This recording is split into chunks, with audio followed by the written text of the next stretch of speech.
신약성경 누가복음 22장입니다.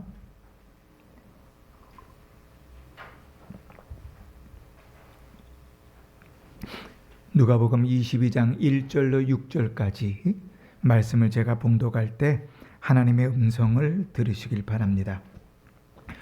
유월절이라 하는 무교절이 다가오매 대제사장들과 서기관들이 예수를 무슨 방도로 죽일까 궁리하니 이는 그들이 백성을 두려워함이더라. 12 중에 하나인 가룟이라 부르는 유다에게 사탄이 들어가니 이에 유다가 대제사장들과 성전 경비대장들에게 가서 예수를 넘겨줄 방도를 의논하매 그들이 기뻐하여 돈을 주기로 언약하는지라. 유다가 허락하고 예수를 무리가 없을 때에 넘겨줄 기회를 찾더라. 아멘. 한 주간도 평안하셨습니까? 우리가 성경을 읽으면서 어떤 인물들을 만나게 될 때 우리가 되게 조심하여 성경을 보아야 될 것은, 우리는 이미 성경을 다 손에 들고 있으니까 결론을 다 알잖아요. 그러니까 결론을 가지고 그 인생을 평가하는 누를 범하지 않아야 합니다. 우리는 늘 그렇게 생각하는 게 익숙해요. 결과를 보고 과정을 평가하고, 때로는 결과를 가지고 과정을 합리화시키려고 합니다. 물론 우리가 살아가는 인생이 인과 관계 가운데 있어서 원인과 결과가 함께 주어지는 삶을 살아가지만, 우리가 성경을 읽고 하나님의 말씀을 대할 때는 조금 다른 시각들을 가져야 합니다. 그 결과들을 다 보게 될 때는 하나님께서 그것을 통하여 우리에게 무엇을 원하시는가, 주님의 시각의 뜻을 생각할 수 있어야 하고, 또 더 나아가서 그 인생 가운데서 그 삶이 어떻게 흘러갔는지도 볼 수 있어야 합니다. 오늘 우리는 가룟 유다의 배반에 대한 내용을 들었습니다. 성경은 우리에게 사탄이 그에게 들어갔다 이렇게 기록하고 있습니다. 우리가 아까 서두에 말씀드린 것처럼 사탄이 그에게 들어갔으니 우리는 그럴 운명이었다 이렇게 판단해 버리는 경향이 있습니다. 그러나 하나님께서는 결코 우리가 이런 식으로 우리의 인생을 받아들여서 우리가 신앙의 삶을 살고 믿음의 삶을 살아가는 일들을 포기하기를 원치 않으십니다. 하나님 입장의 관점을 우리에게 이야기하실 때, 우리가 알지 못하고 우리가 생각하지 못하는 일들을 이야기하실 때 그 의도는 다분히 우리의 신앙을 위한 것일 겁니다. 이런 것이니 너 조심해라, 협박하기 위함이 아니란 말이지요. 그러니 오늘 우리는 이 유다의 배신 가운데서 하나님의 뜻이 그렇게 이루어지지만, 그러나 유다는 도대체 어떤 인생을 살았길래 그 지경까지 이르렀는가를 살펴볼 수 있어야 합니다. 그리고 이 유다의 모습을 통해서 내 신앙을 점검하기를 원하는 것이 오늘 하나님께서 우리에게 원하시는 말씀입니다. 자, 그러면 우리 유다의 인생을 좀 돌아보십시다. 찬송하다라는 이름의 뜻을 가진 유다는 당시에 되게 흔한 이름이었습니다. 그래서 우리는 보통 유다 이런 이름보다 가룟 유다 이게 더 익숙하지요. 그죠? 그럼 가룟이 뭔가? 가룟은 출생지입니다. 예루살렘 남단에 있는 가룟이라는 지방이 있어요. 성경은 그렇게 흔한 이름들을 표현할 때 이런 식으로 말하기를 되게 좋아합니다. 예를 들면 막달라 마리아, 그죠? 막달라는 지역 이름입니다. 예수님을 향해서도 뭐라 그랬어요? 나사렛 예수.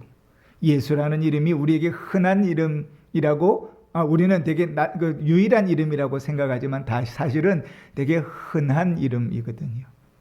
구약 성경의 여호수아, 호세아 다 이 예수와 관계된 이름들입니다. 또 요셉 되게 흔한 이름이잖아요. 그래서 아리마대 요셉. 이 아리마대도 지역 이름입니다. 그리고 시몬, 우리가 아는 시몬은 누가 있어요? 예수님의 수제자 베드로가 있잖아요. 그런데 구레네 시몬도 있습니다. 예수님의 십자가를 대신 지고 갔던 사람. 이 구레네도 지역 이름입니다. 성경은 이렇게 흔한 이름들을 지역과 연결해서 구별해 주기를 좋아합니다. 이 가룟 유다 역시도 가룟 예루살렘 남단에 있는 지방에 이름을 붙여서 유다라는 이름은 흔하니까 어떤 유다냐? 가룟 출신의 유다다 이렇게 말합니다. 유다의 뜻은 찬송하다라는 뜻입니다. 이름대로 살면 얼마나 좋겠어요, 그죠? 근데 이름대로 사라지는 게 참 쉽지 않습니다. 가룟 유다가 자기의 이름대로 찬송하다, 하나님을 찬송하는 자로 살았으면 우리가 이렇게 속상하게 성경에서 가룟 유다에 대한 내용을 읽을 이유가 없을 것인데 그는 이름값을 못했던 사람입니다.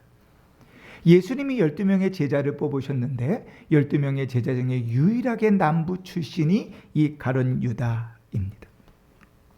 그럼 유다는 왜 예수님을 배반하는 지경까지 이르렀을까? 유다는 왜 주님을 거부하고 팔아버리는 신앙의 나라까지 떨어져 버렸을까? 유다의 인생을 생각하면서 우리가 먼저 생각해야 될 건 뭔가 하면 유다는 예수님의 사랑을 너무 받은 사람이라는 겁니다. 여러분, 유다는요, 예수님의 각별한 사랑을 받았습니다. 그 첫 번째 증거가 뭔가 하면 가룟 유다는 예수님의 12 제자 중에 한 사람이었어요. 아니, 이게 좀 이상한가요? 아닙니다. 여러분, 예수님께서 공생애를 사실 때 예수님 주위에 수많은 제자들이 있었습니다. 그리고 그 많은 제자들은 여러 가지 이유에서 주님을 쉽게 버리고 떠났습니다. 그 외에도 주님께서 특별히 보내셨던 70명의 제자도 있습니다. 2명씩 짝을 지어서 예수님께서 그 제자들을 보내시면서 말이죠, 전도하고 복음 전하게 하셨던 그 70명의 제자도 있었습니다. 그런데 이 가룟 유다는 예수님께서 직접 뽑으셨던 12명의 제자 중에 하나입니다. 물론 다른 많은 제자들처럼 예수님께서 직접 뽑으시는 장면이 성경에 기록되어 있지는 않습니다. 그러나 주님께서 직접 뽑으신 제자임은 확실합니다. 특별히 주님께서 부르신 제자이죠. 그렇게 특별히 12명의 제자로 불려주셨으니 두 번째로 어떤 사랑을 받았는가? 이 가룟 유다는요, 주님으로부터 온갖 혜택을 다 누렸습니다. 예수님을 팔 것을 예수님은 아셨을 줄 몰라요? 그죠? 하나님이시면서 사람이시니까. 그럼에도 불구하고 주님은요, 조금도 공생애를 살아가면서 그 인생을 차별하지 않으셨습니다. 가룟 유다는 주님의 신복이었고 물건을 함께 공유하는 자였고 주님과 함께 주회상에서 먹던 자였습니다. 주님의 친구였고 주님이 기적을 베푸시는 현장에서 모든 기적을 보았던 사람입니다. 그리고 주님이 말씀하시는 자리에서 주의 말씀을 들었던 사람이고 주님께서 명령하신 대로 순종해서 주의 말씀을 전하는 설교자요 전도자였습니다. 그 나중에 유다가 가고 이제 사도행전에 이야기할 때 베드로가 이렇게 유다를 이야기합니다. 이 사람은 본래 우리 수 가운데 참여하여 이 직무의 한 부분을 맡았던 사람이다. 그러니까 주님이 맡겨진 그 직무, 복음을 전하고 병든 자를 고치고 귀신을 쫓아내고 그리스도께로 인도하는 그 직무를 맡았던 사람이 가룟 유다입니다. 그러니까요, 이 가룟 유다는 주님의 특별한 사랑을 받았던 사람입니다. 여러분, 우리도 그렇지 않겠습니까? 우리도 주님께서 우리를 택하시고 부르시고 예배 자리로 우리를 인도하셨다면 참 특별한 사랑을 받는 자들입니다. 주님이 사랑하지 않아서 죄를 짓는 게 아닙니다. 주님께서 차별하셔서 죄의 나락으로 빠지는 게 아닙니다. 우리는 주님의 사랑을 너무 받고 있지만 사실은 배은망덕한 거죠. 이 가룟 유다는 주님의 사랑과 주님의 특별한 대우를 받았습니다. 그런데 뿐만 아니라 이 가룟 유다는요, 사람들에게도, 아니 함께 있는 동료들, 제자들에게도 인정받는 사람이었습니다. 어떤 사람은요, 자기가 신앙이 좋다고 생각하는데 주변의 성도들에게 인정받지 못하는 사람이 있어요. 어떤 사람은 참 신실한 것 같은데 가족들에게 인정받지 못하는 사람이 있어요. 그런데 이 가룟 유다는 주님의 특별한 은혜와 사랑을 받았을 뿐 아니라 제자들에게 되게 신실한, 특별히 인정받는 사람이었습니다. 뭘로 할 수 있는가? 이 가룟 유다는요, 예수님의 무리의 재정을 맡았던 사람입니다. 여러분, 돈 누구한테 맡겨요? 지나가는 사람 붙잡고 이 돈 좀 맡아주세요. 이게 1억인데 이렇게 맡기는 사람이 있어요? 없어요. 어떤 사람에게 맡겨요? 믿을 만한 사람에게 맡기죠. 예수님의 제자가 몇 명이라고요? 12명입니다. 그런데 예수님께서요, 이 재정을 요한에게 맡기지 않으셨어요. 요한의 별명이 뭡니까? 사랑의 사도잖아요. 아마 요한에게 맡겼으면 사람들을 바라보면서 그 사랑이 많아서요, 어려운 이들을 돕느라고 아마 필요한 재정을 다 썼을지도 몰라요. 주님은 요한에게 맡기지 않으셨어요. 주님은 수제자와 같은 베드로에게도 재정을 맡기지 않았습니다.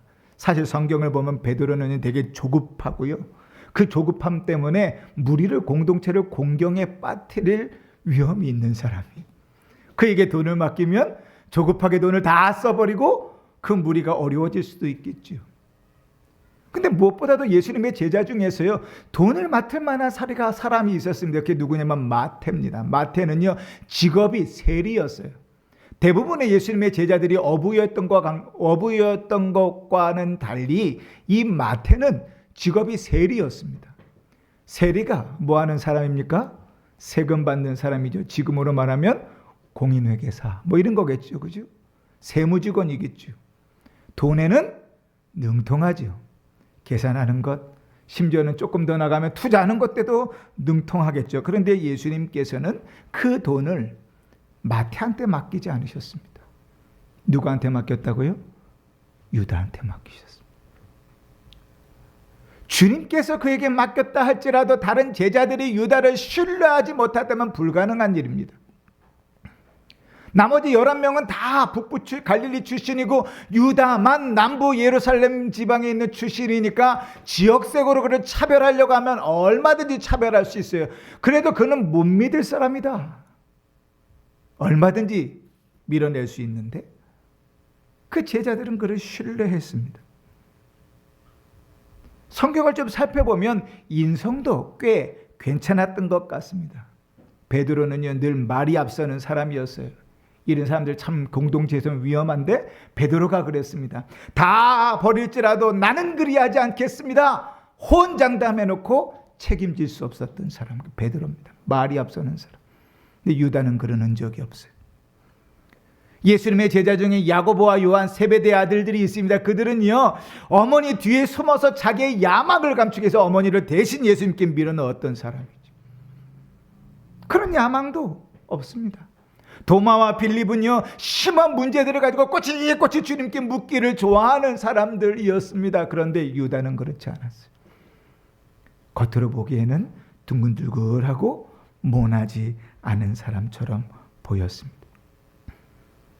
더더군다나 이 유다가, 이 가룟 유다가 이 제자들 사이에서 대단한 신뢰를 얻고 있었다는 것은 마지막 장면에서 보여줍니다. 이제 예수님께서 죽기 전에 최후의 만찬의 자리가 왔지요. 예수님께서 제자 중에 한 명이 나를 팔 것이라 그렇게 말합니다. 그리고 내가 떡 한 조각을 적셔서 주는 그가 그 사람이라 이렇게 이야기합니다.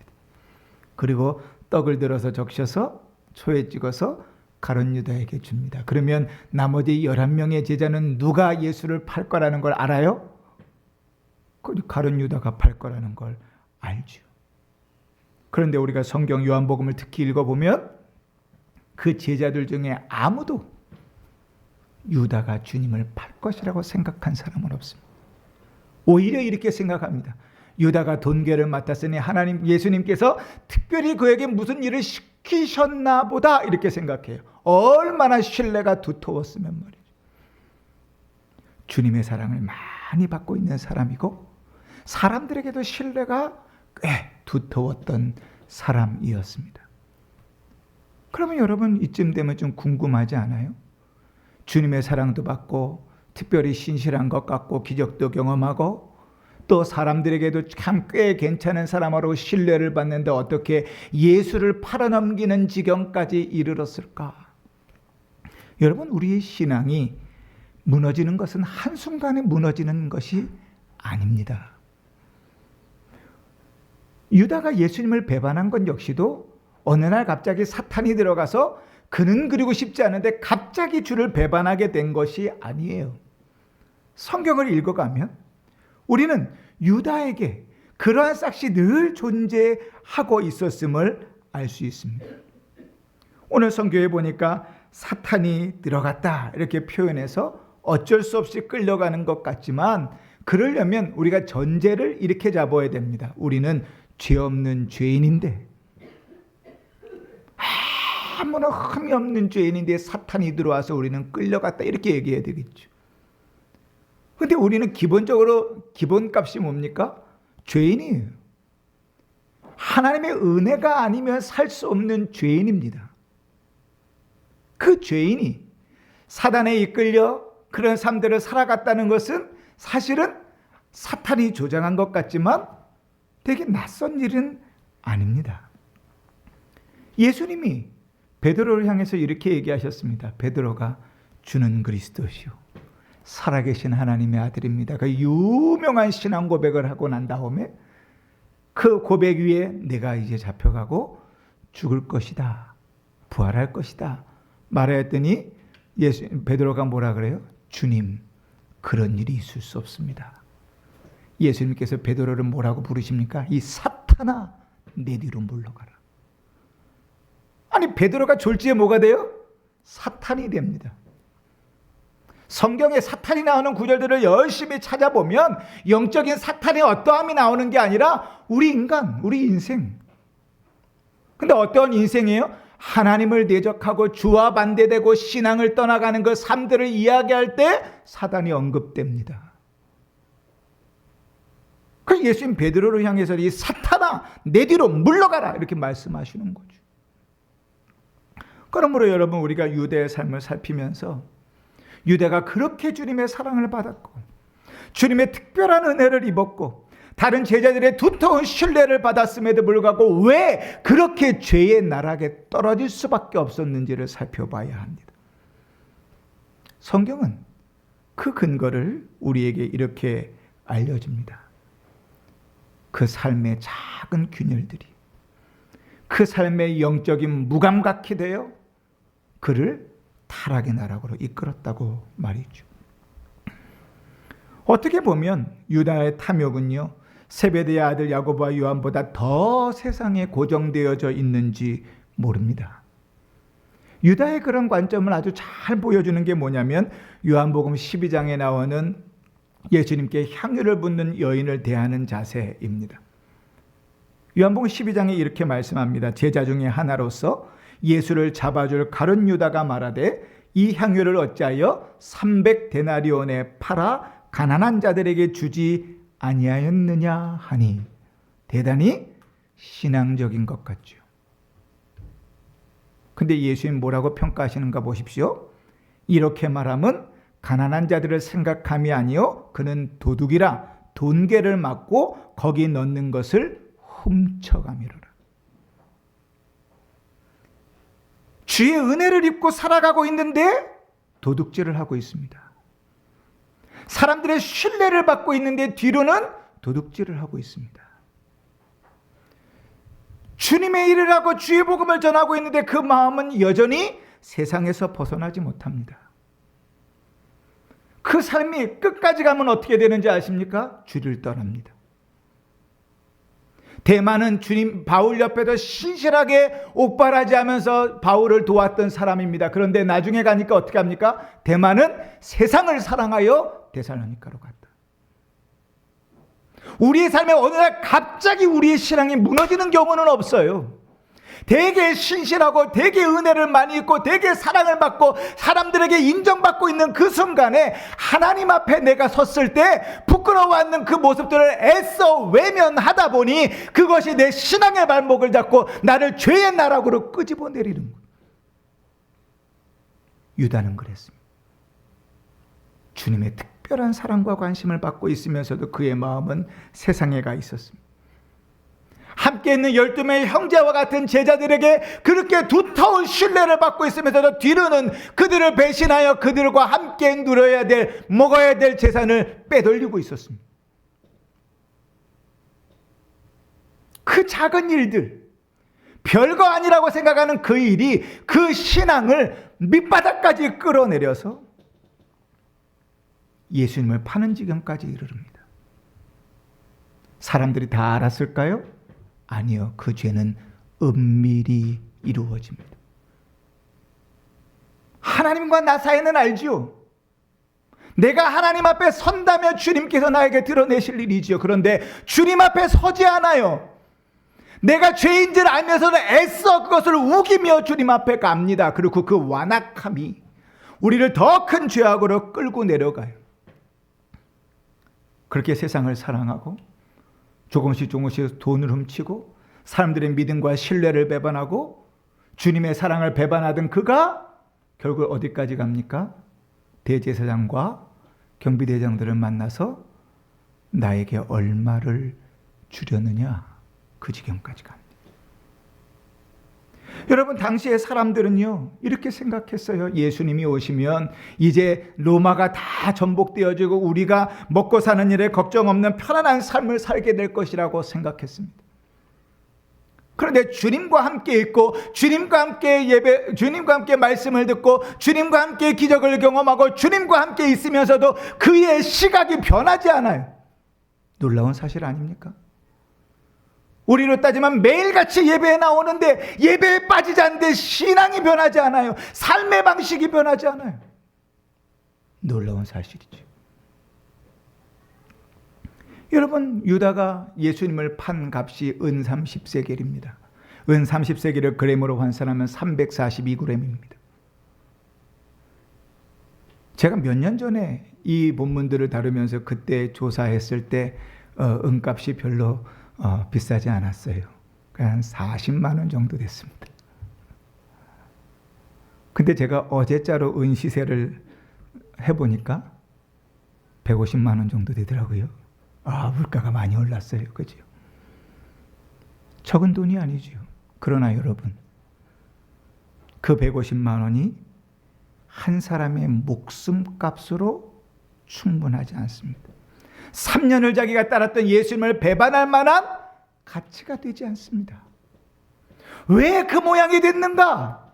그의 일상의 삶 중에 하나님 앞에 서지 않았기 때문이에요. 그 일상의 삶 중에 주님 앞에 나아가지 않았기 때문이에요. 그런데 주님은 계속 입만 열면 나의 고난과 나의 죽음을 이야기하니 더 이상 이 따라다녀서는 경제적인 보상도 못 얻겠다 생각한 거죠. 은 30에 예수를 팔아버립니다. 그러면 여러분, 우리는 유다의 삶을 보면서 어떻게 살아야 되겠습니까? 하나님께서 그 유다의 인생 가운데서 내 신앙에 지금 나에게 말씀하시는 음성이 뭐겠습니까? 첫 번째로요, 여러분, 매일 내 삶을 돌아보아야 합니다.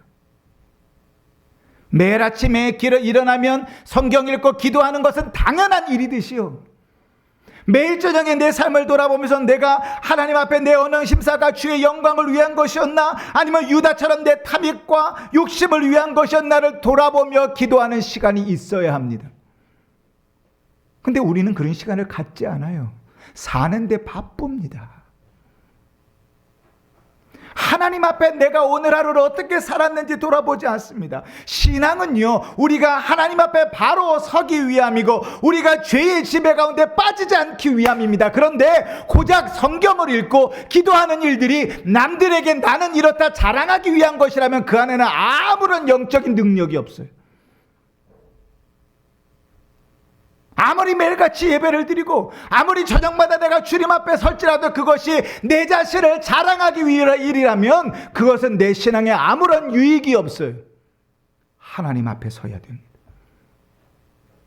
매일 아침 기도하면서 하루를 시작하고 내 삶을 주 앞에 드리듯이 매일 밤 하나님 앞에 내 삶을 점검하며 주님 앞에 서야 됩니다. 우리는 일주일에 한 번 주일 예배 때 섭니다. 그런데 그나마도 주일 예배를 제대로 못 드리면 한 주를 다 망쳐버립니다. 거기에서 무슨 신앙이 자르고 거기도 무슨 주님 앞에 나아가는 일들이 있겠어요? 거기에 무슨 성령의 열매가 있겠어요? 매일같이 주님 앞에 서는 일을 주님께서 요구하십니다. 내 삶을 돌아보면, 내 언행 심사를 돌아보면 이것이 주님이 기뻐하시는 일인가, 주님이 원하시는 길을 갔는가 매일같이 묻고 주님 앞에 서야 됩니다. 하나님 말씀을 통하여 내 자신을 점검하고 기도하면서 주님 앞에 겸손하게 회개하는 일들이 매일같이 우리의 삶에 있어야 됩니다. 때로는 하루에 2번도 3번도 우리는 그러한 삶으로 늘 주님 앞에 서야 됩니다. 그런데 그 삶은 그렇게 중요하지 않습니다. 새벽 기도에 안 나오셔도 돼요. 3일밤 기도에, 금요 기도에 안 나오셔도 됩니다. 그러나 매일같이 주님 앞에 서면 그래도 돼요. 남에게 보이기 위하여 새벽 기도에 나오는 거 아닙니다. 사람들에게 인정받으려고 금요 기도에 나오는 것 아닙니다. 내가 주님 앞에 서기 위하여, 내 신앙을 위하여 내가 주님 앞에 거룩하고 경건한 모습으로 서기 위한 거예요. 그 작업이 없이 내 신앙이 유다와 같이 되지 아니하리라는 보장이 우리에게 없어요. 그는 주님의 사랑을 받고 있으면서도 도둑질을 했고, 그는 아무도 사람들이 모르게 신뢰를 받고 있으면서도 도둑질을 했어요. 그 은밀한 죄가, 그 영적인 문제가 우리의 삶이 없다고 무엇으로 자신하겠어요? 우리는 날마다 죄를 짓습니다. 때로는 순간마다 죄를 짓습니다. 그래서 사도 바울은 내가 날마다 죽노라 그렇게 고백했어요. 그런데 우리가 바울보다 낫습니까? 주님은 우리가 매일의 삶을 돌아보기를 원하십니다. 마틴 루터가 이런 말을 했습니다. 새들이 머리 위로 나는 것을 막을 수는 없지만 머리에 둥지를 트는 것은 막아야 한다. 우리의 삶 속에 우리가 죄악된 세상을 살아가면서 죄의 유혹들이 우리 가운데 있는 것은 막을 길은 없습니다. 그러나 그 죄가 우리의 삶 가운데 들어오는 건 막아야 돼요. 유다의 모습을 보면서 주님은 우리에게 그렇게 살지 말라고 이야기하십니다. 2번째로 우리는 양심의 소리에 민감해야 됩니다. 하나님은 우리가 죄의 길로 들어섰을 때 기다렸다는 듯이 잘했어 그렇게 이야기하지 않으십니다. 주님이 사랑하시고 주께서 특별히 여기시는 우리를 죄 가운데 들어갈 때 주님은 끊임없이 우리에게 말씀하십니다. 가룟 유다는 예수님의 팔자였습니다. 그런데 오병이어의 사건이 일어났던 그 다음 날 예수님은 제자들과 가룟 유다를 포함한 자리에서 이렇게 이야기하십니다. 내가 너희 12를 택하지 아니하였느냐. 그러나 너희 중에 한 사람은 마귀니라. 주님의 말씀을 들으면서도 생각하지 않습니다. 유다가 예수님을 팔기 첫날 밤 예수님은 제자들의 발을 씻겨주셨습니다. 그리고 유다를 인식하면서 이렇게 말씀하십니다. 목욕한 자에게는 발밖에 씻을 필요가 없느니라. 온몸이 깨끗하니라. 그러나 너희가 깨끗하나 다는 아니니라. 이는 자기를 팔 자가 누구인지 아심이라. 그러므로 다는 깨끗하지 아니하다 하시니라.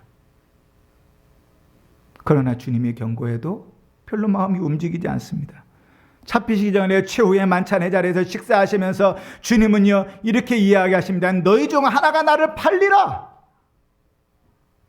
그 말씀을 들어도 별로 마음이 움직이지 않죠. 이 청청병력과 같은 말씀에 한 명씩 주님께 묻습니다. 주님 나는 아니지요? 주님 나는 아니죠? 예수님께서 이렇게 대답하십니다. 나와 함께 그릇에 손을 넣는 자니라. 그러고 나서 베드로와 눈이 맞았던 요한에게 베드로가 시킵니다. 물어보라고. 요한이 이렇게 묻습니다. 주여 누굽니까? 내가 떡촉 한 조각을 적셔서 주는 그가 그니라. 성경의 기록만 예수님은 유다에게 5번 경고하셨습니다. 주님의 말씀은 계속 들려지는데 그 말씀들이 무시되어집니다. 여러분 한번 생각해 보십시오. 5번이라는 말은요, 주님께서 적어도 5번 그에게 회개의 기회를 주셨다는 거예요. 주님은 필사적으로 그가 그 죄악의 길에서 나오기를 원하십니다. 가인에게는 딱 1번 경고하셨습니다. 사울 왕에게는 2번 경고하셨습니다. 예수님이 잡히는 밤에 베드로에게 주님께서 5번 경고하셨다면 베드로는 정말 그렇게 주님을 저주하고 부인했을까? 주님은 유다에게 5번 경고하셨습니다. 아주 사소한 죄의 유혹에 다가올 때 성령께서 우리 안에 불편한 마음들을 준다면 외면해서는 안 됩니다. 하나님께서 이 모양 저 모양으로 이 사람 저 사람을 통하여 말씀하시는 주님의 음성, 성령의 음성을 무시해서는 안 됩니다. 리차드 박스터라는 청교도 목사님이 이렇게 얘기했습니다. 양심의 가책은 하나님이 주시는 비상벨이다. 비상벨이 고장나면 그 다음엔 더 이상 소망이 없습니다. 더더군다나 그 양심의 소리가 반복적으로 들려질 때 그것을 계속 거절하면 우리의 영적인 감각은 죽습니다.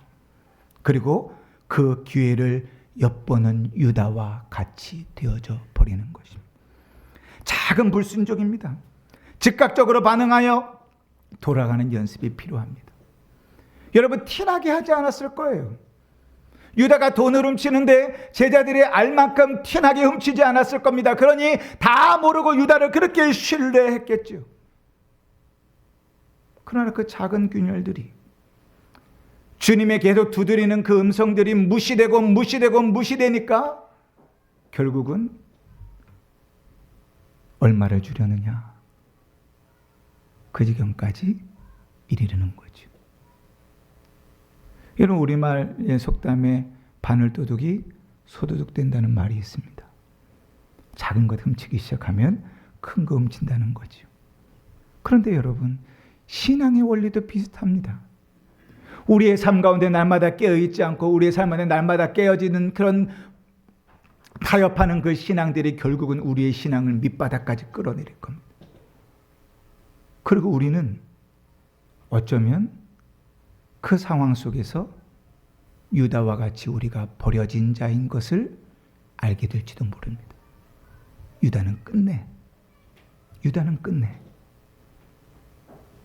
후회는 했지만 회개하지 못하고 지옥으로 떨어져 버립니다. 유다는 사탄의 도구가 되어 어쩔 수 없이 예수를 판 것이 아닙니다. 예수님의 사랑을 듬뿍 받고 있고 은혜를 누리고 있으면서도 몰랐고 사람들의 신뢰를 받고 있으면서도 그것을 이용했습니다.